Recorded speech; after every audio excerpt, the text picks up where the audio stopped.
Hello everyone. कल हमने class के अंदर स्टार्ट किया था section 7, it is the scope of supply. तो स्कोप ऑफ सप्लाई के बारे में हमने बात की थी कि जीएसटी तभी लगेगा जब सप्लाई होगा।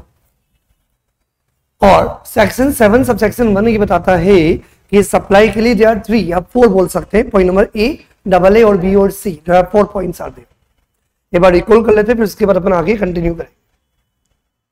पॉइंट नंबर ए जो बताता है कि सप्लाई के अंदर क्या इंक्लूड किया जाएगा, उसमें जो इंपॉर्टेंट पॉइंट है वो क्या है, कितने पॉइंट से 8। Sale, transfer, barter, exchange, lease, rental, licence और डिस्पोजल। लेकिन ये ऑटो एक्टिविटी सप्लाई तभी मानी जाएगी जब फॉर ए कंसिडरेशन होनी चाहिए और इन द कोर्स और फर्दरेंस ऑफ बिजनेस होना चाहिए। और यदि रिक्वायरमेंट फुलफिल हो जाती है तो क्या होगा, सप्लाई माना जाएगा। Point number double A. तो डबल ए में हमने क्या बात की थी कि यदि नंबर ऑफ पर्संस का यदि कोई ग्रुप बनाया या कोई एसोसिएशन बनाया और यदि एक ग्रुप और एसोसिएशन अपने ही मेंबर्स को यदि कोई भी सप्लाईज करते हैं फॉर कंसिडरेशन तो वो भी सप्लाई का पार्ट माना जाएगा। 2 point. Third point, point number B, import of goods और सर्विसेज और बोथ। क्या था, अपन ने क्या पढ़ा था इसमें? Very good. जब भी मैं रिवीजन कराऊंगा तो मैं कभी उल्टा पुल्टा बोल सकता हूं, मेरी क्लास का रूल है, तभी तो मजा आएगा ना। तो हमने बात की थी import of goods is not covered here. Import of goods किसका पार्ट है? कस्टम एक्ट का पार्ट है। हमने बात की थी ओनली इंपोर्ट ऑफ सर्विसेज। तो यदि कोई भी सर्विसेज यदि आपने इंपोर्ट की from a place outside India for a consideration, चाहे बिजनेस के लिए इंपोर्ट करो चाहे पर्सनल के लिए करो। पॉइंट नंबर ए की जब हमने बात की थी तो वहां बिजनेस इंपॉर्टेंट था। क्या इंपॉर्टेंट था? बिजनेस। पॉइंट नंबर सी में जब हम बात करते हैं, point number B, import of services, तो यदि आपने कोई भी सर्विसेज को इंपोर्ट किया तो सप्लाई माना जाएगा यदि कंसिडरेशन होनी चाहिए। ओनली रिक्वायरमेंट, चाहे बिजनेस के लिए आपने इंपोर्ट किया हो चाहे पर्सनली इंपोर्ट किया हो, इससे कोई भी इंपैक्ट नहीं पड़ता। यहां तक क्लियर? पॉइंट नंबर सी, कि जो भी एक्टिविटीज इवन विदाउट कंसिडरेशन, ये अकेला एक्सेप्शन। मतलब जनरली हम ये बोल सकते हैं कि consideration is very important for a supply. मतलब सप्लाई तभी माना जाएगा जब कंसिडरेशन होगा। यदि कंसिडरेशन है तो सप्लाई है और यदि कंसिडरेशन नहीं है तो सप्लाई नहीं है। लेकिन देयर इज ए एक्सेप्शन जो पॉइंट नंबर सी बताता है। शेड्यूल 1, कितनी एक्टिविटीज जो आज हम पढ़ेंगे? 4। तो शेड्यूल 1 के अंदर जो जो एक्टिविटीज या ट्रांजैक्शन स्पेसिफाइड है इवन विदाउट कंसिडरेशन क्या माना जाएगा? सप्लाई माना जाएगा। कितने पॉइंट्स? 4 पॉइंट्स। तो आज की इस क्लास के अंदर जो हम बात करने वाले हैं वो हम शेड्यूल 1 की बात करेंगे। कौन कौन सी एक्टिविटीज हैं इवन विदाउट कंसिडरेशन वो सप्लाई की डेफिनेशन के अंदर कवर होगी। शेड्यूल 1 का फर्स्ट पॉइंट, परमानेंट ट्रांसफर और डिस्पोजल ऑफ बिजनेस एसेट। और जीएसटी के अंदर कहीं भी डिफाइन नहीं है कि बिजनेस एसेट क्या है। बिजनेस एसेट मतलब जो भी बिजनेस के अंदर जो भी करंट एसेट है और बिजनेस के अंदर जो भी यूज आने वाली फिक्स एसेट है। तो बिजनेस की जो भी करंट या फिक्स एसेट जो भी है तो बिजनेस एसेट की बात की, मतलब इसमें अपन करंट एसेट की बात कर रहे हैं और इसमें अपन फिक्स्ड एसेट की भी बात कर रहे हैं। तो परमानेंट ट्रांसफर और disposal of business asset way ITC has been availed on such asset। कुछ मजा आया? नहीं आया। अपन पहले एग्जांपल लेंगे फिर ये कहानी की बात करेंगे कि क्या है। थोड़ा सा कम समझ में आएगा, फिर मैं ट्राई करूंगा कि समझा दूं, क्योंकि कम इसलिए समझ में आएगा क्योंकि हमारे साथ लिमिटेशन। क्योंकि इस पॉइंट नंबर 1 के अंदर जो रीजन है, जो लॉजिक है वो ITC, और ITC अपने पढ़ाई नहीं, क्योंकि अभी तो कहानी स्टार्ट हुई है कि जीएसटी लगेगा सप्लाई के ऊपर, हम आईटीसी की बात अभी कहां से करें। तो ये बातें तो बहुत आगे की, फिर भी थोड़ा सा ट्राई करेंगे जिससे कि पॉइंट समझ में आ जाए। तो बहुत आईटीसी डीपली नहीं जाएंगे। हमारा चैप्टर नंबर 8 जब आईटीसी आएगा तब हम डिटेल में बात करेंगे। ये कहानी कैसे बनी हुई है, ये बड़ा प्यारा इंस्टीट्यूट चिन्मय ट्यूटोरियल्स। तो समझना बात। तो चिन्मय ट्यूटोरियल्स ने क्या किया इन द ईयर 2020, 2020। तो 2020 में चिन्मय ट्यूटोरियल्स ने क्या किया, मिस्टर ए से ये फर्नीचर चेयर, टेबल, जो भी आप बोलो, तो ये फर्नीचर चिन्मय ट्यूटोरियल्स ने अपने इंस्टीट्यूट पर्पस के लिए परचेज किया। कोई डाउट? सर परचेज किया तो किया, इसमें क्या डाउट होगा? किसने परचेज किया? चिन्मय ट्यूटोरियल्स। चिन्मय ट्यूटोरियल्स का काम क्या है? कोचिंग की सर्विसेज प्रोवाइड करना, रजिस्टर्ड अंडर जीएसटी। तो चिन्मय ट्यूटोरियल रजिस्टर्ड अंडर जीएसटी, तो इसको अपनी आउटवर्ड सप्लाईज पर क्या करना पड़ता है? जीएसटी पे करना पड़ता है। आउटवर्ड सप्लाई समझ में आता है? आउटवर्ड मतलब जो बाहर सप्लाईज, तो ये सप्लाई इनवर्ड भी हो सकती है। जो सप्लाईज आपने ली उसको बोलते हैं इनवर्ड, जो आपने सप्लाईज की उसको हम बोलते हैं आउट। तो चिन्मय ट्यूटोरियल जो सप्लाईज करता है उसे हम बोलते हैं कोचिंग की सर्विसेज। तो जो कोचिंग की सर्विसेज प्रोवाइड की वो आउटवर्ड सप्लाईज है। तो जो मैंने इनवर्ड सप्लाईज ली, मैंने इनवर्ड सप्लाईज क्या ली? फर्नीचर। हमें जिससे फर्नीचर खरीदूंगा वो क्या लगाएगा? वो जीएसटी लगाएगा। हम लोग जीएसटी ऑलरेडी पे करते ही अपनी आउटवर्ड सप्लाईज पर, इसलिए हमें क्या मिलता है? आईटीसी मिल जाता है। फुल फॉर्म क्या आईटीसी का? Input tax credit. इससे ज्यादा भी नहीं बता सकता। तो इसका मतलब ये हुआ कि मैंने फर्नीचर खरीदा। क्या किया मैंने फर्नीचर खरीदा और आईटीसी मैंने ले लिया। क्या ले लिया? आईटीसी ले लिया, इनपुट टैक्स क्रेडिट मैंने ले लिया। मतलब ये कि फर्नीचर के ऊपर जितना भी जीएसटी पेड है वो जीएसटी का मैंने क्या किया? क्रेडिट ले लिया। क्या ले लिया? क्रेडिट। क्योंकि मैं क्या करता हूं? Outward supplies. क्या करता हूं मैं? कोचिंग की सर्विसेज प्रोवाइड करता हूं, और कोचिंग की सर्विसेज पे फीस पर मुझे क्या करना पड़ता है? स्टूडेंट ने जो भी फीस दी उसके ऊपर जीएसटी पेबल होता है। तो फर्नीचर या जो भी आर्टिकल्स मैंने खरीदे वो मेरे लिए क्या है? ये फर्नीचर, ये एसी, ये मॉनिटर, ये प्रोजेक्टर, ये जो भी अपने आर्टिकल्स है, सब मेरे लिए क्या है? Business asset. समझ में आया बेटा? करंट असेट या फिक्स असेट, जो भी आप बोलो। सर ये तो आपने एग्जांपल्स दिए यहाँ पे, सर ये तो सारे फिक्स एसेट है। सर करंट एसेट का एग्जांपल लो। चिन्मय ट्यूटोरियल से पढ़ते हो बेटा? कुछ बच्चे एग्जीक्यूटिव वाले मैक्सिमम लग रहे हैं मेरे को, तो जो एग्जीक्यूटिव में पढ़े हुए उनको तो अच्छे से पता ही है। यूनिफॉर्म मिलेगी आपको, बैग मिलेगा, तो ये मेरी फिक्स एसेट तो है ही नहीं। मैंने यूनिफॉर्म मैन्युफैक्चरर्स को बोला कि हमारे लिए 2000 टी शर्ट बना, तो उन्होंने 2000 टी शर्ट बना दी। तो 2000 टी शर्ट पे क्या लगेगा? जीएसटी। और ये यूनिफॉर्म किसको दे दी? स्टूडेंट्स को। किसके बदले? फीस के बदले। फीस में इंक्लूड नहीं है एज सच, लेकिन फीस के बदले ही है ना, बिना फीस के तो नहीं मिलेगी ना।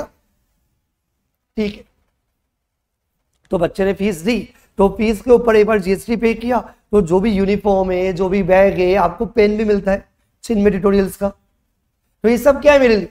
Asset, current asset, stock, inventory, input. तो ये भी इनपुट है। समझ में आ रही बात?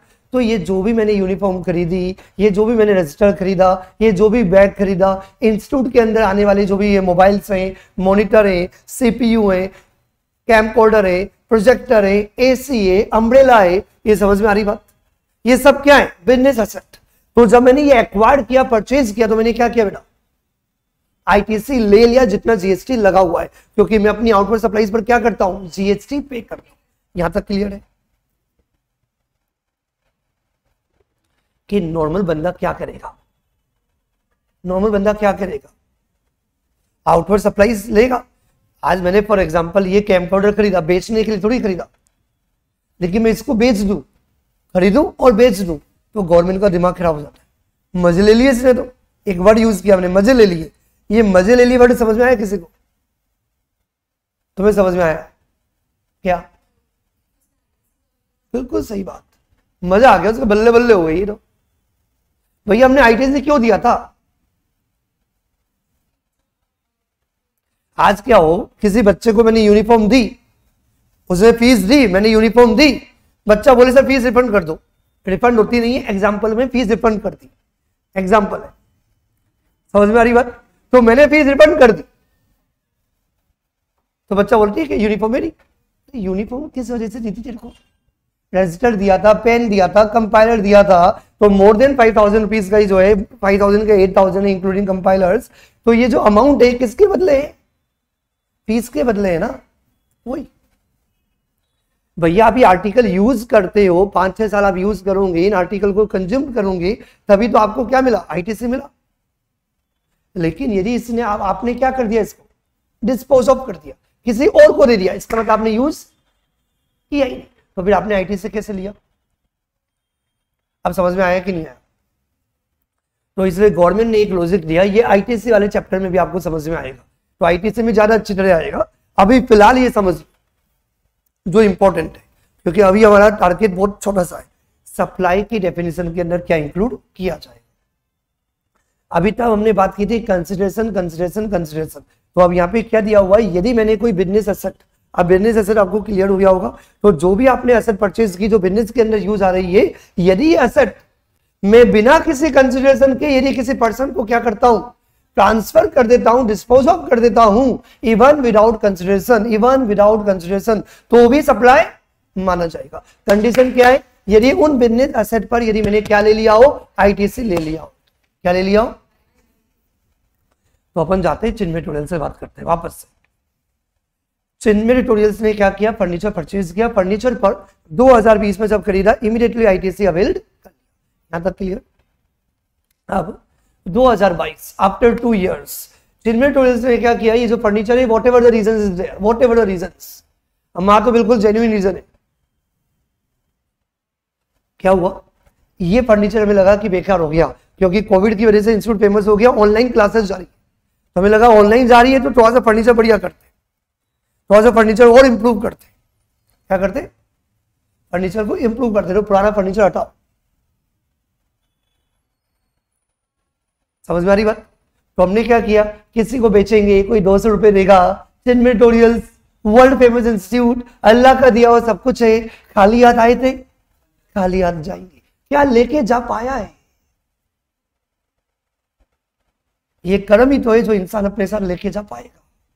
तो फिर एक काम करते हैं, पैसे की मुंह माया में क्या पड़ना, तो मतलब ये कि ये जो फर्नीचर है, हमें तो नया फर्नीचर परचेज करना ही, हम तो ऑलरेडी ऑर्डर दे चुके हैं, तो ये जो पुराना फर्नीचर है जो हमने 2020 में खरीदा था, ये गवर्नमेंट स्कूल के बच्चे नीचे दरी में पढ़ते हैं, दरी बिछा के, तो एक काम करते हैं, ये गवर्नमेंट स्कूल है, उसमें हमने क्या किया, सबको डोनेट कर दिया, डोनेट मतलब दान दे दिया, फ्री में दे दिया, विदाउट कंसिडरेशन हमने क्या किया, गवर्नमेंट स्कूल को दे दिया ये फर्नीचर इन द ईयर 2022। तो इन द ईयर 2022 जैसे ही ये फर्नीचर मैंने डिस्पोज ऑफ कर दिया बिना किसी कंसिडरेशन के भी, तो भी ये मेरी सप्लाई माना जाएगा। कौन से ईयर में, जब मैंने दिया, मैंने कब दिया, 2022। समझ में आया कि नहीं आया? और इसका लॉजिक जो था ना, वो आईटीसी में छुपा हुआ। तो generally consideration is very important, जो हमने कल भी बात की थी, कंसिडरेशन होगा तभी सप्लाई माना जाएगा, यदि कंसिडरेशन नहीं है तो सप्लाई नहीं माना जाएगा। लेकिन एक एक्सेप्शन हमने पढ़ लिया, क्या एक्सेप्शन है बेटा, ये सारे एसेट के लिए बात नहीं की जाएगी, क्योंकि आपको याद आ रहा होगा हमने कल पॉइंट नंबर ए पढ़ा था, वहां भी डिस्पोजल की बात की थी, लेकिन वहां पे डिस्पोजल था विद कंसिडरेशन। कल भी मैंने बात की थी कि मेरा पुराना एसी पड़ा है, वो पुराना एसी मैंने अपने एसी वाले को दे दिया 2000 रुपए, वो 2000 रुपए में दिया इसलिए सप्लाई, तो वहां पे आईटीसी लिया ही नहीं लिया वो इंपॉर्टेंट नहीं था। समझ में आया कि नहीं आया? यदि आपने डिस्पोजल किया फॉर ए कंसिडरेशन, तो पॉइंट नंबर ए बोलता है कि कंसिडरेशन इज वेरी इंपॉर्टेंट। समझ में आ रही बात? आईटीसी वहां पे लिंक नहीं है। लेकिन यदि आपकी कोई भी बिजनेस एसेट यदि आप परमानेंटली ट्रांसफर करते हो, डिस्पोज ऑफ करते हो बिना किसी कंसिडरेशन के, तो सप्लाई तभी माना जाएगा जब खरीदा था, जब आपने एक्वायर्ड किया था, जब आपने परचेज किया था, उस समय आपने आईटीसी ले लिया था। ये क्लियर है? और इन्हीं बातों में बहुत सारे एग्जांपल आपके दिमाग में आ गए। जैसे फॉर एग्जांपल 4 साल पहले मैंने कोई मोबाइल खरीदा, जब मैंने मोबाइल परचेज किया उस समय मैंने क्या किया, आईटीसी ले लिया, और जब मैंने आईटीसी ले लिया और 4 साल बाद मैंने क्या किया, वो मोबाइल मैंने क्या किया, किसी भी गरीब को दे दिया कि तुम यूज कर लेना, तो क्या माना जाएगा? कंसिडरेशन तो नहीं है, क्योंकि मैंने फ्री में दिया, पैसा नहीं लिया मैंने, लेकिन हाँ डिस्पोजल ऑफ मोबाइल तो बिजनेस में यूज आता है ना, बिजनेस पर्पज के लिए। तो जो मोबाइल जो बिजनेस के अंदर यूज आ रहा है, मोबाइल 5 यूज आ रहे हैं बिजनेस के लिए, 15 कंप्यूटर यूज आ रहे हैं, 32 एसी लगे हुए, तो अब कोई भी एसी यूज नहीं आ रहा, तो यदि अब एसी यूज नहीं आ रहा तो हमने क्या किया, किसी गरीब को दे दिया। समझ में आया? तो इंपॉर्टेंट पॉइंट ये है कि बाय डिफॉल्ट सप्लाई नहीं है। Disposal of any business asset will be treated as a supply if ITC has been availed. This is very important. यदि किसी एसी को मैंने परमानेंटली फ्री में किसी को दे दिया और आईटीसी नहीं लिया था तो सप्लाई नहीं माना जाएगा। तो यहाँ पे बार बार आपको याद रखना पड़ेगा कि यदि आप कोई बिजनेस एसेट यदि किसी को फ्री में देते हो, यदि आप परमानेंटली डिस्पोज ऑफ करते हो, तो सप्लाई की डेफिनेशन में तभी इंक्लूड है जब आपने परचेज के टाइम, अवेल्ड के टाइम, जब आपने परचेज किया था, जब आपने एक्वायर्ड किया था वो एसेट, उस समय आपने क्या किया था, आईटीसी ले लिया था। क्लियर? पहला पॉइंट क्लियर है। तो now we come to the point number 2। Point number 2 क्या कहता है? पॉइंट नंबर 2 ये कहता है जहां में डाउट होगा, जहां मैनिपुलेशन कर सकते हो जीएसटी से बचने का। क्या बेटा? क्योंकि जीएसटी किसके ऊपर लगता है? वैल्यू के ऊपर। जीएसटी किसके ऊपर लगता है? वैल्यू के ऊपर। और यदि वैल्यू नहीं है तो जीएसटी नहीं लगेगा। तो समझना मेरी बात ध्यान से। आज मैं कोचिंग इंस्टीट्यूट चलाता हूं, मैंने तुमसे फीस नहीं ली, एग्जाम्पल है, मैंने किसी पर्टिकुलर स्टूडेंट को बोला फीस माफ है, एग्जाम्पल क्लास तक ही रखना, क्लास के बाद भूल जाते। तो किसी पर्टिकुलर स्टूडेंट की मैंने फीस माफ कर दी, तो बताओ जीएसटी लगेगा नहीं लगेगा? नहीं लगेगा। गवर्नमेंट बोलती है आप ऐसे फीस माफ ही नहीं कर सकते, और वो स्टूडेंट जब फीस देगी तो वो रिसिप्ट लेगी, और जब रिसिप्ट लेगी तो रिकॉर्ड में आ ही जाएगा इंस्टीट्यूट के। लेकिन तुम फीस दे भी दो और रिसिप्ट नहीं भी लो, ऐसा कब हो सकता है? तो मुझे फीस दे दो और मेरे से रिसिप्ट लेना ही नहीं चाहते। जब तुम रिलेटेड पर्सन होगे तब मैं मैनिपुलेट कर सकता हूं, क्योंकि तब तुम रिलेटेड पर्सन हो तो मैं क्या बोलूंगा, जीएसटी लगेगा नहीं, और तुमसे पैसे का मेरे को डर नहीं, तुम्हारा घर जानता हूं मैं, घर से ले आऊंगा मैं। तो रिलेटेड पर्सन है जो घर की बात है। जैसे बहुत होते हैं दुकानदार होते हैं आपकी जान पहचान के रिलेटिव, तो जो रिलेटेड पर्सन है जो आपका दुकानदार है तो भैया वो तो जानता है, बोलता है ले जा घर पे एडजस्ट कर लेंगे शाम को। तो वो लोग क्या कर सकते हैं, बिना बिल के भी काम कर सकते हैं, वो मैनिपुलेट कर सकते हैं। तो हो सकता है कि आपने पैसा दिया हो, आप मैनिपुलेट कर दो। तो ये जो प्रोविजन बनाया गया है पॉइंट नंबर 2 कि यदि कोई भी गुड्स या सर्विसेज या बोथ जो भी आपने सप्लाईज किया हो, किनके बीच में, बिटवीन रिलेटेड पर्सन, किनके बीच में था, बिटवीन रिलेटेड पर्सन या बिटवीन डीपी, या तो रिलेटेड पर्सन हो या डिस्टिंक्ट पर्सन हो, as specified in the section 25। Related person तो हम बात करेंगे सेक्शन 15 के प्रोविजन में, एक्सप्लेनेशन के अंदर दिया हुआ है कि कौन कौन से पर्सन को रिलेटेड पर्सन माना जाएगा, एम्प्लॉयर, एम्प्लॉई, और भी बहुत सारे पॉइंट्स दिए हुए हैं कि दे आर रिलेटेड पर्सन। समझ में आया क्या? इन दी कोर्स और फर्दरेंस ऑफ बिजनेस, ये भी इंपॉर्टेंट है। मतलब क्या इंपॉर्टेंट है? बिजनेस पर्पज के लिए। तो मेरा बिजनेस है, तो कोई रिलेटेड पर्सन आया, कोई एम्प्लॉई आया, या कोई जो मेरे को कंट्रोल करता है, जहां मेरा इंटरेस्ट है, तो यदि कोई रिलेटेड, यदि किसी पर्सन ने अपने रिलेटेड पर्सन को बिना किसी कंसिडरेशन के यदि कोई भी गुड्स या सर्विसेज यदि सप्लाई किया है तो क्या होगा? सप्लाई माना जाएगा। तो रिलेटेड पर्सन तो भाई क्लियर है। क्या क्लियर है बेटा? रिलेटेड पर्सन वाला पॉइंट तो हमें क्लियर हो गया। अब एक डाउट है, सर ये डीपी क्या होता है? किसी को आइडिया है? मैं ही बता देता हूं डीपी क्या होता है, उसके बाद हम आगे बात करेंगे।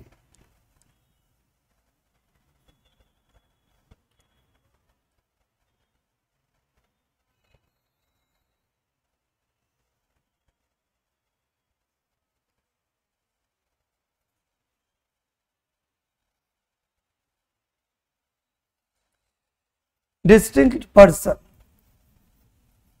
ये प्रोविजन क्या है? नाम थोड़ा सा अलग है, इसको सिंपल लैंग्वेज में आप बोल सकते हो आपकी ब्रांचेस, दैट्स इट। तो जो ब्रांच ट्रांसफर है इवन विदाउट कंसिडरेशन, वो भी क्या माना जाएगा? सप्लाई माना जाएगा। लेकिन ये पॉइंट क्या है वो समझना पड़ेगा। कुछ बच्चों के दिमाग में आएगा सर ब्रांचेस वर्ड यूज ही क्यों नहीं किया इन्होंने, डीपी क्यों वर्ड यूज किया? उसका लॉजिक भी है कि आप नॉर्मली ब्रांचेस बोलोगे तो गलत हो जाएगा, यह सब समझाने के लिए बोला जाता है word. It is not appropriate to use branch, why, मैं भी प्रूव करता हूं, तो वहां से प्रॉब्लम आएगा, आने दो, क्योंकि इसके लिए हमें जाना पड़ेगा रजिस्ट्रेशन वाले चैप्टर में। कहां जाना पड़ेगा? क्योंकि ये जो डीपी जो वर्ड यूज आया है ये रजिस्ट्रेशन ने यूज किया है। किसने यूज किया? ये रजिस्ट्रेशन वाला चैप्टर बोलता है डिस्टिंक्ट पर्सन, डीपी। और सेक्शन 25 आपको याद आ रहा होगा सर, रजिस्ट्रेशन वाले चैप्टर का है सेक्शन 25। बहुत डिटेल में नहीं जाएंगे क्योंकि रजिस्ट्रेशन वाला चैप्टर आपको पढ़ना ही है, तो जितना माइली रिक्वायर्ड है उस पॉइंट को हम डिस्कस कर लेते हैं कि for example there is a person A, उसकी दो ब्रांचेस हैं, ब्रांच 1 और ब्रांच 2। ब्रांच 1 जयपुर में है और ब्रांच 2 अलवर में, दोनों एक ही स्टेट में। तो बताओ सिंगल रजिस्ट्रेशन होगा या मल्टीपल रजिस्ट्रेशन होगा, सेपरेट रजिस्ट्रेशन होगा? तो रजिस्ट्रेशन वाले चैप्टर के अंदर दिया हुआ है कि यदि दोनों का बिजनेस यदि एक ही स्टेट में, आपकी दो ब्रांचेस है, आप एक ही पर्सन हो, तो यदि एक ही पर्सन हो, यदि आपकी दो ब्रांचेस है, एक जयपुर में और एक अलवर में, दोनों एक ही स्टेट में आते हैं। कौन सा स्टेट? राजस्थान। और जब दोनों एक ही स्टेट राजस्थान के अंदर यदि कवर्ड है तो इसका मतलब क्या हुआ? आप सिंगल रजिस्ट्रेशन करवा, तो आपका रजिस्ट्रेशन क्या होगा? दोनों का एक ही होगा, तो वो डीपी नहीं है क्योंकि दो रजिस्ट्रेशन नंबर का है, एक ही तो रजिस्ट्रेशन नंबर है, तो दे आर नॉट डीपी। इसे ब्रांच वाला वर्ड यूज करना गलत होता है। समझाने के लिए हम बोल रहे हैं कि ब्रांच ट्रांसफर। भैया जब दोनों का जीएसटी नंबर एक ही, तो दो अलग अलग बंदे कहां हुए? एक ही तो बंदा हुआ ना। लेकिन वही दिया हुआ है कि यदि एक ही स्टेट में आपकी दो ब्रांचेज या तीन ब्रांचेज या चार पे ब्रांचेज हैं, तो एक रूल नंबर 11 दिया हुआ है कि आप चाहो तो मल्टीपल मतलब सेपरेट रजिस्ट्रेशन भी ले सकते हैं। और यदि दोनों ने अलग अलग रजिस्ट्रेशन करवा लिया तो जयपुर का जीएसटी नंबर अलग होगा, अलवर का जीएसटी नंबर अलग होगा, लेकिन दोनों बंदे एक ही है, बंदा एक ही है, पेन नंबर एक ही होगा, इनकम टैक्स नंबर एक ही होगा, पर्सन एक ही होगा, लेकिन उसके जीएसटी नंबर अलग अलग है। तो जब आप एक ही हो और आपके जीएसटी नंबर अलग अलग है, तो ये जो दोनों जीएसटी नंबर अलग अलग होने की वजह से आपको क्या बोला जाता है? Distinct person according to GST. अब ये वर्ड समझ में आया डिस्टिंक्ट क्यों है? आप एक होने के बाद भी, तो इंडिया के लिए बोला जाता है इंडिया एक होने के बाद भी अनेक है। ये आपने पढ़ा होगा 7th और 8th में पढ़ा होगा कॉन्स्टिट्यूशन ऑफ इंडिया के अंदर, फेडरल सिस्टम। इंडिया एक है फिर भी हर स्टेट अलग अलग है, तो एक होते हुए हम अनेक है। तो वैसे ही पर्सन एक ही, दो पर्सन नहीं है, ए पर्सन अकेला है लेकिन उसकी दो ब्रांचेज है और दोनों ब्रांचेज को उसने सेपरेटली रजिस्ट्रेशन करवा लिया। ये वॉलंटरी होता है, ये आपकी मर्जी। आप चाहो तो एक रजिस्ट्रेशन करा लो, आप चाहो तो मल्टीपल सेपरेट रजिस्ट्रेशन भी करवा सकते हो। और यदि आपने सेपरेट रजिस्ट्रेशन करवा लिया, तो जब सेपरेट रजिस्ट्रेशन करा लिया तो आपका जीएसटी नंबर अलग अलग होगा, और जब जीएसटी नंबर आपका अलग अलग होगा तो ऐसे बंदों को क्या बोला जाएगा? डीपी। क्या बोला जाएगा? डीपी। पर्सन एक है लेकिन जीएसटी बोलेगा आप डीपी। तो अब ब्रांच 1 ने, बोलो मेरे साथ, अब ब्रांच 1 ने ब्रांच 2 क्या किया? सप्लाईज किया। ब्रांच 1 ने जब ब्रांच 2 को सप्लाईज किया तो सप्लाईज की चेन बीच में ब्रेक हो जाती है। कैसे ब्रेक हो जाती है? जीएसटी नहीं लगे तो हम चाहते हैं कि हर चेन पे क्या लगे? जीएसटी लगे, जिससे कि आईटीसी का फ्लो चलता है। Very good. इसलिए हमने बोला कि यदि सप्लायर और रेसिपिएंट यदि रिलेटेड पर्सन हो या डिस्टिंक्ट पर्सन हो, बिना किसी कंसिडरेशन के आपने सप्लाई किया हो, कोई प्रॉब्लम नहीं है, सप्लाई माना जाएगा। आप दुखी ना बैठे, आपको आईटीसी मिल जाएगा। क्या प्रॉब्लम? आईटीसी तो दे ही रहे ना, तो आईटीसी ले लेना। लेकिन हम चाहते हैं कि सप्लाई का चेन खत्म नहीं हो, आईटीसी का फ्लो खत्म नहीं हो। हम चाहते हैं एवरी ट्रांजैक्शन, बोलो एवरी ट्रांजैक्शन हमें चाहिए जीएसटी के अंदर। इसलिए हमने क्या किया? एक बार हमारे दिमाग में भी आया मत लगाओ जीएसटी, लेकिन हमने बोला लगा दो, सब पे लगा दो, आईटीसी मिल जाएगा, दुखी होने की जरूरत नहीं है, चिल्लाना नहीं बात। कि कैसे लगाती? क्योंकि समझो मेरी बात, ब्रांच 1 ने ब्रांच 2 को सप्लाई करा, वो मेरे ऊपर जीएसटी लगा दो, मैं खुद को ही तो माल बेच रहा हूं, ये तो बात हो गई कि आपकी एक अलमारी से आपने पैसा निकाला और दूसरी अलमारी के अंदर पैसा डाला और आपका कोई फ्रेंड बोलता है पार्टी हो गई, पार्टी हो गई, पार्टी दे दे, तेरे को पैसा आ गया। भैया वो अलमारी भी मेरी है जहां से पैसा आया है। तो गुस्सा आएगा ना जो फ्रेंड बोलेगा तो इनकम होगी तेरी। भैया वो अलमारी मेरी है, दूसरी अलमारी भी मेरी है, तो वही एक क्या बोलेगा, मैंने अपने आप को माल बेचा है, वो भी ब्रांच मेरी है, क्यों जीएसटी लगा रहे हो? तो गवर्नमेंट ने बोला चिल्ला मत, ठंड रख, क्या मिलेगा? आईटीसी मिल जाए। तो एक बार दिमाग खराब होता है, लेकिन हमने ये किस इंटेंशन से किया, वो इंटेंशन भी आपको क्लियर है। गवर्नमेंट को कुछ ज्यादा मजा नहीं आया, क्योंकि गवर्नमेंट को ही पता है कि ब्रांच 1 जीएसटी पे करेगी, ब्रांच 2 उसका आईटीसी ले लेगी, तो गवर्नमेंट को कोई रेवेन्यू नहीं मिला। फिर भी गवर्नमेंट ऐसा कर रही है ओनली आईटीसी के चेन को कंटिन्यू करने के लिए। और हम चाहते हैं कि एवरी सप्लाईज जीएसटी के अंदर, राइट एवरीवन। तो ये लॉजिक भी आपको क्लियर हो गया और आपको ये भी समझ में आ गया कि डिस्टिंक्ट पर्सन क्या होता है। जब मैं ये बता ही रहा हूं तो एक पॉइंट और बता देता हूं, और वैसे हम सेक्शन 25 रजिस्ट्रेशन वाले चैप्टर के अंदर डिटेल में बात करेंगे ही कि यदि एक पर्सन हो और उसकी 2 ब्रांचेज हो, ब्रांच 1 और ब्रांच 2, और मैं एग्जांपल 2 ब्रांचेस का ले रहा हूँ, 3 हो, 4 हो, 5 हो, 10 हो, 15 हो, जितनी मर्जी हो उतनी ब्रांचेस लो ना, कोई प्रॉब्लम नहीं है। तो यदि ये ब्रांच 1 जयपुर में और ब्रांच 2 मुंबई में, तब तो आपको पता ही है जयपुर वाली राजस्थान में रजिस्टर्ड होगी और मुंबई वाली महाराष्ट्र के अंदर रजिस्टर्ड होगी, तब ये दोनों क्या मानी जाएगी? डिस्टिंक्ट पर्सन, क्योंकि तब भी पर्सन एक ही है, पर्सन एक ही है। आपको समझ में आ गया? चाहे एक स्टेट की वजह से हो, चाहे डिफरेंट स्टेट की वजह से हो, यदि एक ही पर्सन पैन नंबर होते हुए भी यदि आपने जीएसटी में अलग अलग नंबर लिया तो आपको बोला जाएगा डिस्टिंक्ट पर्सन। अब समझ में आ गया? और जनरली हम बोल देते हैं ब्रांचेस। क्लियर? तो यदि सप्लायर और रेसिपिएंट यदि आपस में रिलेटेड पर्सन हो या ब्रांचेस हो, तो इवन विदाउट कंसिडरेशन वो जो भी गुड्स या सर्विसेज की सप्लाई होगी, क्या होगी? सप्लाई मानी जाएगी, जीएसटी चार्ज। ये पॉइंट क्लियर है?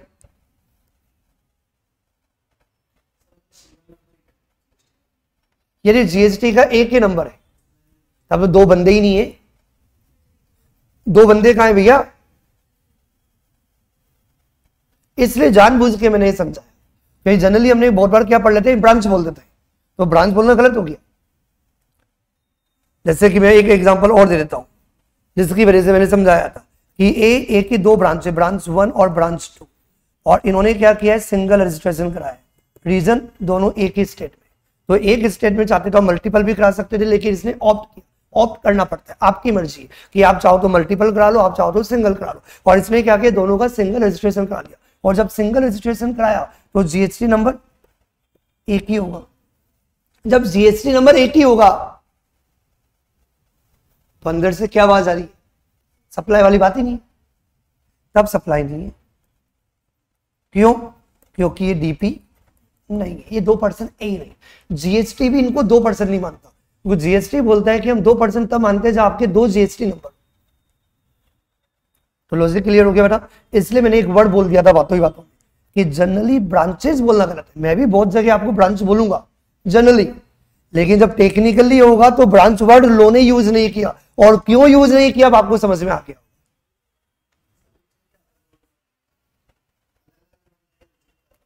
अलग अलग करने का मतलब जीएसटी नंबर, ये रजिस्ट्रेशन वाले चैप्टर में तभी मैंने एक वर्ड बोला कि हम रजिस्ट्रेशन को बीच में लाना नहीं चाह रहा था, लेकिन मजबूरी थी, वरना सेक्शन 25 में क्या पड़ेगी। तो सेक्शन 25 के अंदर पूरा का पूरा कंसेप्ट अपना रजिस्ट्रेशन का आएगा, तब हम डिटेल में बात कर लेंगे कि आप मल्टीपल क्यों लेते हो, आप सिंगल क्यों लेते हो, क्या बेनिफिट है, कैसे अप्लाई करना पड़ता है, पूरी बातें आएगी, प्रैक्टिकली देखेंगे वहां पे, पूरा पोस्टमार्टम करेंगे। और मैंने कल ही बोल दिया था कि हमारा जो पढ़ने का तरीका जो होगा वो लर्निंग पर नहीं होगा, अंडरस्टैंडिंग पे ज्यादा होगा, क्योंकि हमारा जो पैटर्न है वो एमसीक्यू नहीं, क्योंकि एमसीक्यू पैटर्न होता तो हम भी क्या कर लेते, अलग तरीके से पढ़ते। तो हमारा पूरा पेपर सब्जेक्टिव, इसका मतलब हम एक एक वर्ड का मतलब समझेंगे, क्योंकि एग्जाम में यदि आपने ब्रांच लिख दिया तो आपको नंबर नहीं मिलेगा, आपको डीपी लिखना पड़ेगा। लेकिन मुझे पता है तो मेरे स्टूडेंट्स को आपको हमेशा याद रहेगा कि डिस्टिंक्ट पर्सन क्यों लिखना है, क्योंकि डिस्टिंक्ट पर्सन याद रखने के लिए हम बोल देते हैं ब्रांचेस, लेकिन it is different from than the branch. Reason समझ में आ गया? जैसे यहाँ पे नहीं, ये डीपी नहीं, 2 ब्रांचेस है, एक ही पर्सन की दो ब्रांचेस है, लेकिन उस दिन दोनों ने यदि एक ही जीएसटी नंबर ले लिया तो वो डीपी नहीं है, और डीपी नहीं है इसका मतलब सप्लाई नहीं, इसे ब्रांच बोलना एप्रोप्रिएट नहीं। चलो ये पॉइंट बिल्कुल क्लियर हो गया। एक बार वापस से रिकॉल करते हैं, आगे बढ़ते हैं। कोई भी गुड्स या कोई भी सर्विसेज किसके बीच में, बिटवीन रिलेटेड पर्सन या बिटवीन डीपी यदि सप्लाईज किया जाता है इन द कोर्स और फर्दरेंस ऑफ बिजनेस, तो क्या माना जाएगा, बिना कंसिडरेशन के भी सप्लाई माना जाएगा। शेड्यूल 1 में हम यही पढ़ रहे, तो बार बार हम रिपीट नहीं कर रहे कि इवन विदाउट कंसिडरेशन, इसलिए एक बार लिख दिया, बार बार नहीं लिखा, क्योंकि शेड्यूल 1 इसी बात को बताता है। We take example, there is a dealer A, तो डीलर ए ने स्मॉल मिस्टर ए, मैंने जानबूझ के स्मॉल मिस्टर ए बोला जिससे क्या वो समझ में आ जाए कि कौन है, रिलेटेड पर्सन। तो डीलर ए ने क्या किया, ओप्पो A5 क्या किया, स्मॉल मिस्टर ए को सप्लाई किया इवन विदाउट कंसिडरेशन, तो भी क्या माना जाएगा, क्या माना जाएगा, सप्लाई माना जाएगा। क्यों माना जाएगा, क्योंकि दोनों रिलेटेड पर्सन है। समझ में आ गई बात। एक हेड ऑफिस है मुंबई में, हेड ऑफिस है मुंबई में और ब्रांच है जयपुर में। तो मुंबई के हेड ऑफिस ने क्या किया, जयपुर की ब्रांचेस को ये रेफ्रिजरेटर क्या किया, एलजी का सप्लाई किया। क्या ये सप्लाई माना जाएगा, फ्री में दिया, बिना किसी कंसिडरेशन के दिया, तो भी सप्लाई माना जाएगा। आंसर इज यस, ये डीपी है और ये बोलने की जरूरत भी नहीं और आपको एज्यूम करना भी नहीं है। यदि एक ही स्टेट की दो ब्रांचेज यदि सेम स्टेट में हो, यदि एक पर्सन की दो ब्रांचेज यदि एक ही स्टेट में हो, तब आपको एज्यूम करना पड़ता है कि आपने सिंगल रजिस्ट्रेशन लिया या मल्टीपल लिया।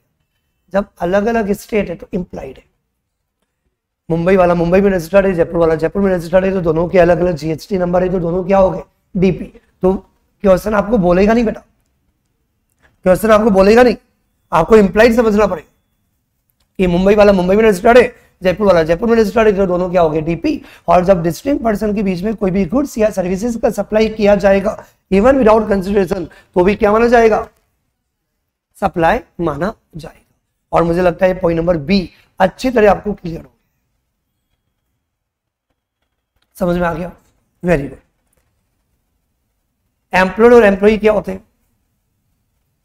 एम्प्लॉयर और एम्प्लॉई रिलेटेड पर्सन। तो रिलेटेड पर्सन के ना बहुत सारे पॉइंट्स दिए, उसमें एम्प्लॉयर एम्प्लॉई भी दिया हुआ है। क्या दिया हुआ है, एम्प्लॉयर और एम्प्लॉई भी दिया हुआ है, और एम्प्लॉयर और एम्प्लॉई आर रिलेटेड पर्सन, तो इसलिए दिया हुआ है आओ। यह खत्म नहीं हुआ, पॉइंट नंबर बी, एक पार्ट कंप्लीट हो गया। आओ ever gift not exceeding ₹50,000 in value in a financial year by an employer to an employee shall not be treated as supply of goods or services. जितना मैंने point number B बताया वो तो आपको clear हो गया, तो उसको साइड रखते हैं। हम सिर्फ पोस्टमार्टम करेंगे ओनली however का। ये however भी क्यों बना और इसको पॉइंट नंबर बी के साथ क्यों कनेक्ट किया, क्योंकि आपको पता है एम्प्लॉयर और एम्प्लॉय ये दोनों क्या है, ये दोनों क्या है, जल्दी बोलो, रिलेटेड पर्सन। तो एम्प्लॉयर एम्प्लॉय क्या है, रिलेटेड पर्सन। और जब ये दोनों रिलेटेड पर्सन हैं तो पॉइंट नंबर बी में हमने पोस्टमार्टम किया। अब जैसे ही पॉइंट नंबर बी आता है तो कुछ दिमाग में कंफ्यूजन भी आते हैं, और जनरली फाइनल के अंदर कंफ्यूजन तो बाय डिफॉल्ट आएगा ही आएगा, क्योंकि हमने एग्जीक्यूटिव पढ़ लिया। यदि मैं एग्जीक्यूटिव में पढ़ा रहा होता तो मैं कुछ चीज स्किप कर देता, चल जाता, क्योंकि हमें याद आ रहा है सर हमने और भी बहुत कुछ पढ़ा था। तो एक चीज दिमाग में आ रही है, तो जो आ रही है पहले उसको क्लियर कर देते हैं। जो हमने पढ़ा हुआ है वो क्या पढ़ा हुआ है कि एम्प्लॉय ने एम्प्लॉयर को जो भी सर्विसेज, क्या बेटा, एम्प्लॉय ने, ध्यान से एरो देखना बेटा, ये एरो बहुत इंपॉर्टेंट है। एम्प्लॉय ने एम्प्लॉयर को जो भी सर्विसेज दी, याद आ रहा होगा शेड्यूल 3 नॉट सप्लाई, तब तो 50,000 की बातें नहीं करनी। क्या बेटा, एम्प्लॉय एम्प्लॉयर को जो सर्विसेज दे रहा है वो सप्लाई नहीं मानी जाती, उसके ऊपर जीएसटी लगता ही नहीं। तो एम्प्लॉय किसी भी कंपनी के अंदर in the contract of employment, तो जो भी जॉब कॉन्ट्रैक्ट है, जो भी आपका एम्प्लॉयमेंट कॉन्ट्रैक्ट है, उस एम्प्लॉयमेंट कॉन्ट्रैक्ट के अंदर एम्प्लॉय ने एम्प्लॉयर को जो भी सर्विसेज दी उसके लिए एम्प्लॉय को जो भी कंसिडरेशन मिलता है वो सप्लाई नहीं है, वो सप्लाई नहीं है, उसके ऊपर जीएसटी नहीं लगेगा। तो मैं ये बात नहीं कर रहा हूं, मैं क्या बात कर रहा हूं बेटा, ये एम्प्लॉयर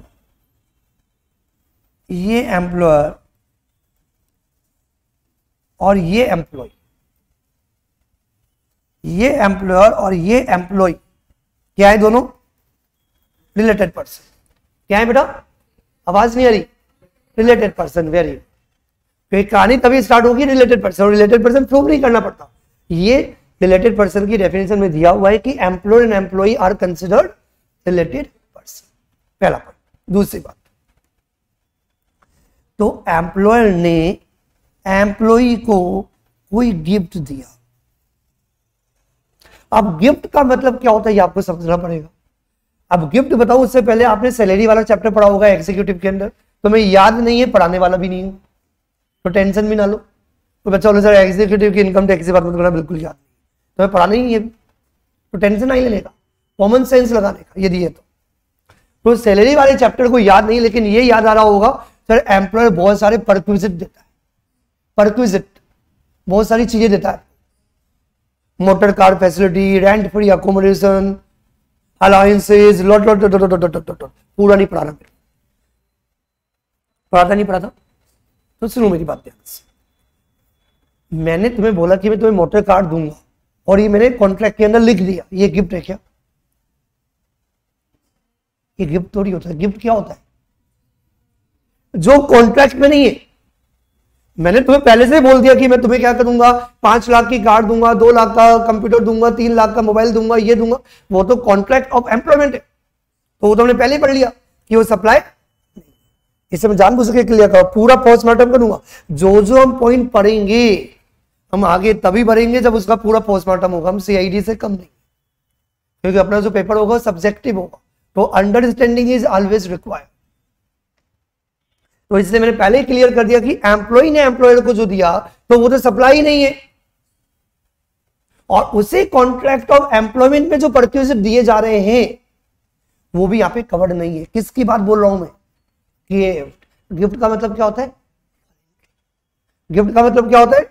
वॉलंटरी। नहीं समझ में आया? एक स्टूडेंट को मैं पढ़ा रहा हूं और उसने क्या किया, मुझे 40,000 दिए, बोला सर ये गिफ्ट। फीस है बेटा, गिफ्ट नहीं है, अलग से दे देना यदि अच्छा पढ़ाए।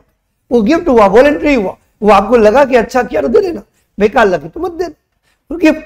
समझ में आया? तो यदि आप मुझे फीस दे रहे हो वो गिफ्ट का पार्ट नहीं। क्या कहना चाह रहा हूं, बात समझ में आ रही बेटा? तो यहां पे मैंने क्या वर्ड यूज किया? गिफ्ट। क्या वर्ड यूज किया है? गिफ्ट। तो यदि एम्प्लॉयर एम्प्लॉय दोनों रिलेटेड पर्सन है, और एम्प्लॉयर ने यदि कोई भी गिफ्ट यदि एम्प्लॉय को दिया, मोबाइल दे दिया, 1 लाख रुपए का मोबाइल दे दिया, तो कितने का दिया? 50,000 से ऊपर का। तो यदि एम्प्लॉयर एम्प्लॉय को यदि कोई गिफ्ट देता है अपनी इच्छा से, और गिफ्ट का मतलब ही अपनी इच्छा से होता है, वॉलंटरी होता है, तो यदि वॉलंटरी यदि एम्प्लॉयर ने एम्प्लॉय को कोई भी गिफ्ट दिया, कितने अमाउंट का? More than ₹50,000 in a financial year, तो पूरा का पूरा अमाउंट क्या माना जाएगा? सप्लाई माना। जैसे मैंने एग्जांपल दिया अभी कि एम्प्लॉयर ने 1 लाख का मोबाइल, 1 लाख का मोबाइल एम्प्लॉय को दिया। कितने का दिया? 1 लाख का। 1 लाख का मतलब 1 लाख रुपीज, मतलब मोर देन ₹50,000, तो पूरा का पूरा 1 लाख रुपीज क्या माना जाएगा? सप्लाई माना जाएगा। समझ में आया?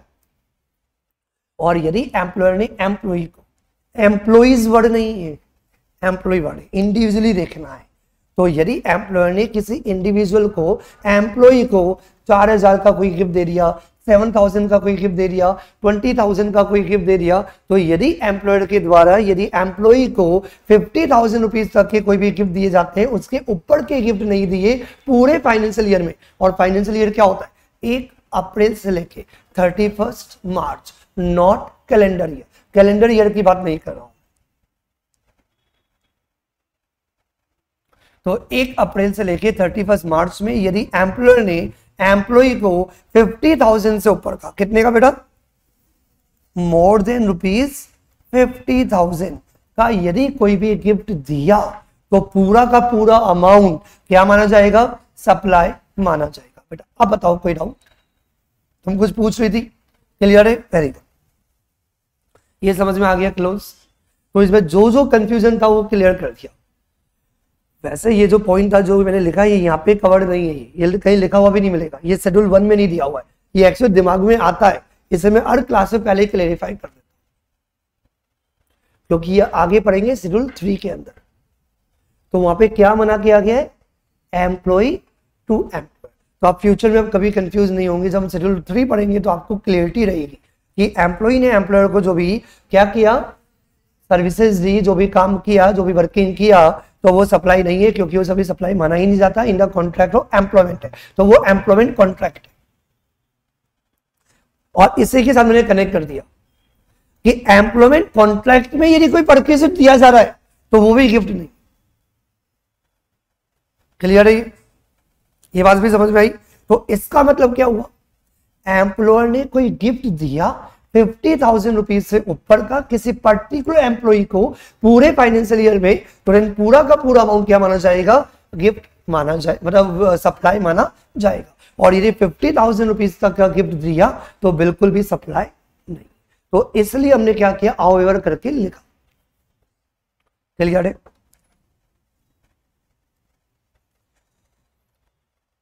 These employer research meritorials, एक एग्जांपल ले लेते हैं, वैसे मैंने इतने सारे एग्जांपल बोलते बोलते आपको बता ही दिए।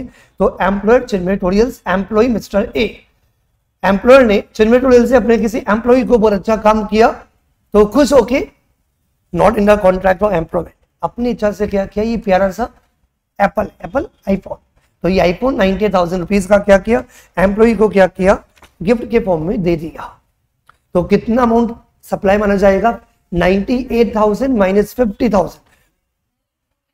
यदि 50,000 से ऊपर का गिफ्ट यदि आपने किसी एम्प्लॉय को दिया तो पूरा का पूरा अमाउंट सप्लाई माना जाएगा। समझ में आया कि नहीं आया? आ गया। तो यहाँ पे सप्लाई का अमाउंट कितना माना जाएगा, 98,000 रुपीज। तो 98,000 क्या हो गया, सप्लाई का अमाउंट। आगे बढ़े, समझ में आ रही बात? Very good. तो now we come to the point number सी।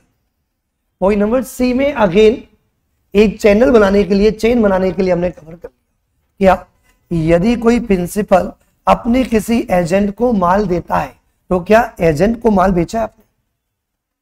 मैं प्रिंसिपल है ना, मैंने बोला बेटा एक काम करो, ये सर्विसेज के लिए अप्लाई नहीं होता, गुड्स के लिए अप्लाई होता। तो मैंने बोला ये मेरी बुक्स है, ये बुक्स है ना, तुम सेल करो।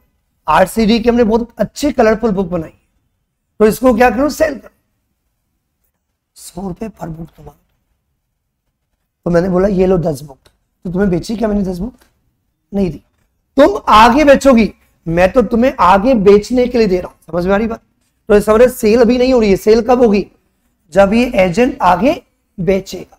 लेकिन हमें क्या कंटिन्यू करना है, एवरी ट्रांजेक्शन को हमें कवर करना है, हमें पूरे फ्लो को इंक्लूड करना है। कैसे मिल जाएगा, क्यों दुखी होते हो?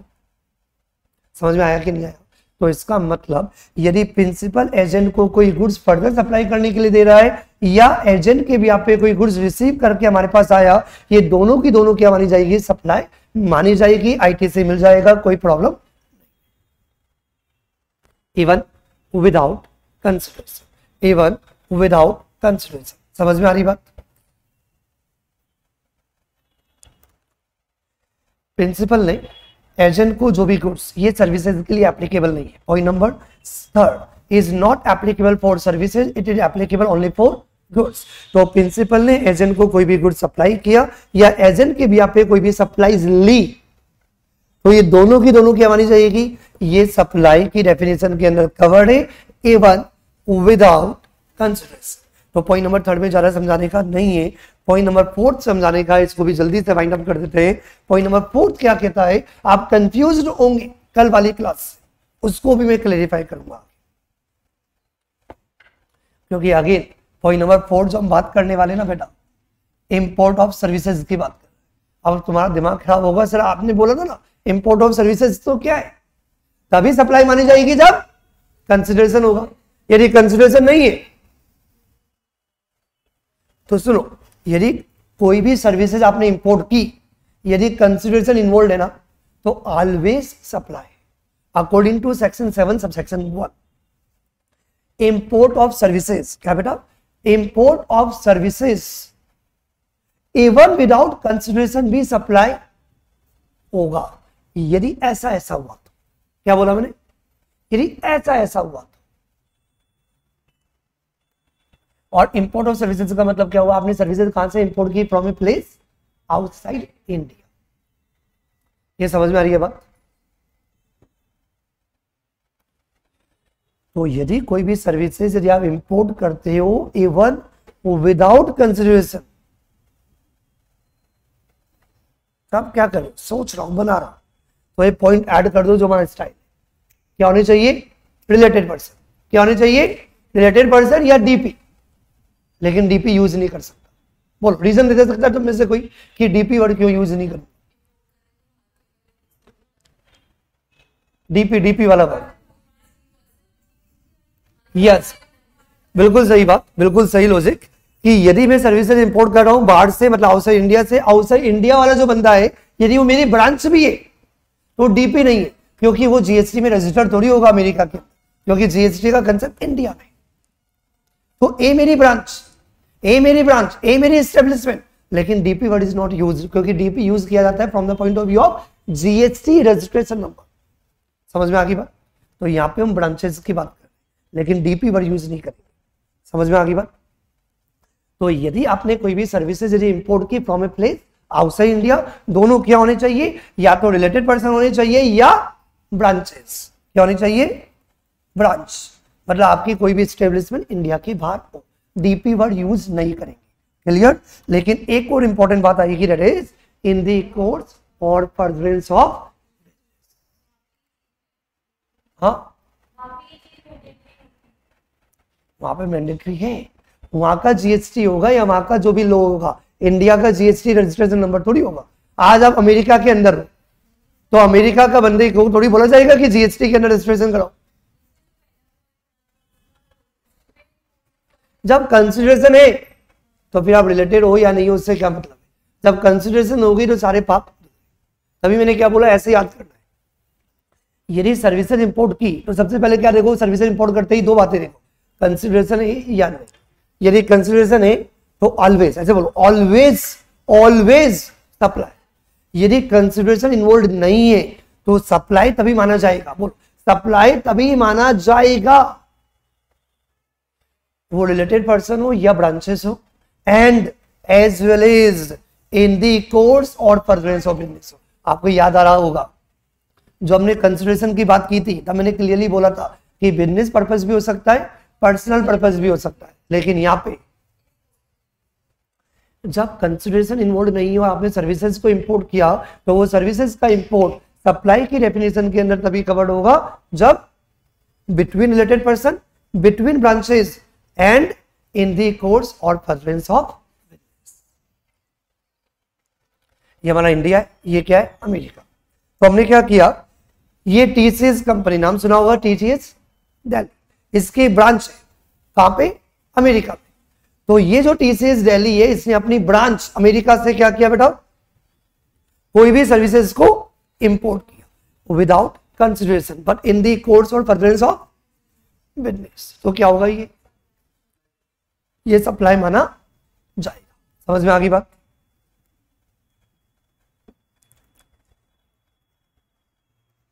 ये कंसेप्ट बिल्कुल क्लियर हो गया। इजी लैंग्वेज में एक बार मैं लिखवा देता हूं, import of services. Import of services दो बातें क्या होगी बेटा, यदि आपने सर्विसेज को इंपोर्ट किया फॉर ए कंसिडरेशन तो आगे कुछ देखो ही मत, हमेशा क्या माना जाएगा, सप्लाई माना जाएगा। इफ विदाउट कंसिडरेशन, यदि आपने सर्विसेज को इंपोर्ट किया, यदि बिना कंसिडरेशन के यदि आपने इंपोर्ट किया तो क्या होगा, तो सप्लाई नहीं है। सप्लाई तभी होगा इफ, क्या, दो बातें, बिटवीन रिलेटेड पर्सन या ब्रांच एंड बिजनेस पर्पस। यदि ये कंडीशन फुलफिल हो जाती है तो सप्लाई माना जाएगा, अदरवाइज सप्लाई नहीं माना जाएगा। ये वाला कंसेप्ट दिया हुआ है शेड्यूल 1 में, और ये कंसेप्ट दिया हुआ है section 7 sub section 1 clause B. कोई डाउट? बाकी जो प्रोविजन हम कल कंटिन्यू करेंगे। Have a good day to all of you.